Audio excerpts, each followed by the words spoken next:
I think chapter 13 is the chapter our entire series has been quietly walking toward.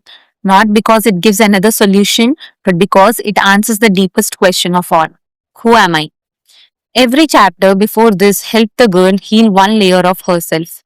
Chapter 13 gently tells her, you have been confusing yourself with your body. This chapter doesn't ask her to ignore her body. It asks her to stop believing that she is only her body. Chapter 13 Through the Eyes of a Girl with PCOS. Imagine the same girl. It has been many months since chapter 1. She has learned to eat well. She has learned to sleep better. She has become kinder to herself. She no longer hates her body. But one question still quietly lingers. Whenever someone asks, who are you? Without thinking, her mind answers, I'm the girl with PCOS. It has become her identity, not just her diagnosis.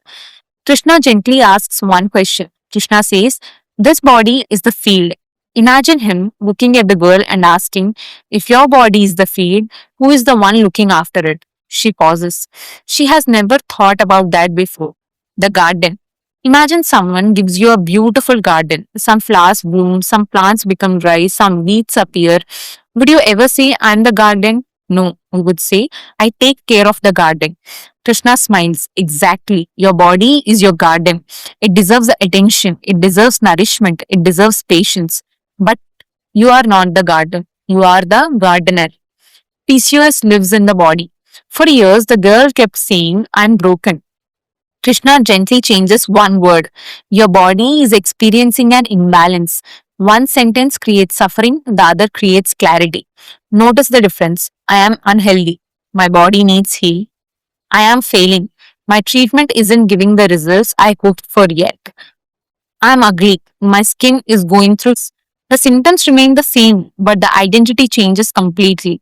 Stop introducing yourself through your pain. Imagine meeting someone new. They ask, tell me about yourself. Would she say, hi, I have PCOS? No. She might say, I'm an artist. I'm a daughter. I'm someone who loves voiceovers and learning the Bhagavad Gita and creating content. I'm someone who wants to help women. PCOS is part of her life, but it is not her introduction.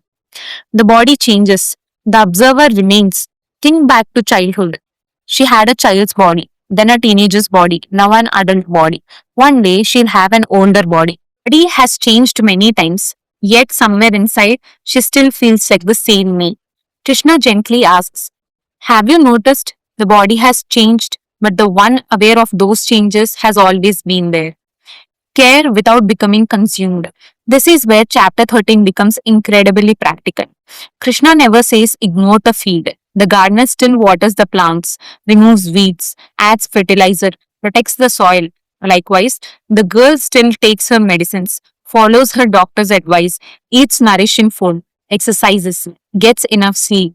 But every act comes from love, not panic. Because caring for the garden is different from believing you are the garden. The most liberating moment. One day she stands before the mirror. She notices another pimple, a little bloating, hair that still hasn't fully recovered. She smiles softly, not because she enjoys the symptoms, but because she finally understands. These are experiences happening in my body. They are not the measure of who I am. For the first time, the mirror reflects a body, but it no longer defines a soul. If Krishna was speaking to a girl with PCOS, chapter 13 might sound like this. My child, this body has been entrusted to your care. Love it, nourish it, rest it, heal it with patience, but never mistake the condition of your body for the truth of who you are.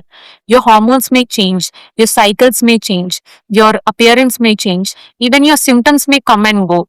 But the one who notices every change, the one who keeps choosing hope, the one who continues to love, that deeper self has never been damaged. Care for the field with devotion.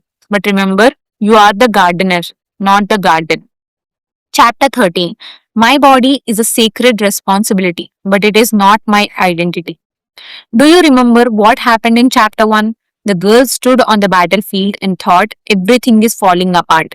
By chapter 13, she stands in the same life but with a completely different understanding. My body deserves all my care, but my soul deserves freedom from being defined by my diagnosis. And I think that's why chapter 13 is so powerful. It doesn't encourage a woman to deny PCOS or pretend it isn't difficult. Instead, it gently helps her untangle two things that have been tied together for far too long: her body's condition, her identity. Once those are separated, something beautiful happens. She still goes to the doctor, she still follows treatment, she still hopes for healthier cycles. But when she looks in the mirror, she no longer sees a girl with PCOS. She sees a whole human being who happens to be caring for a body with PCOS. To me, that is one of the most liberating gifts Krishna offers in chapter 13.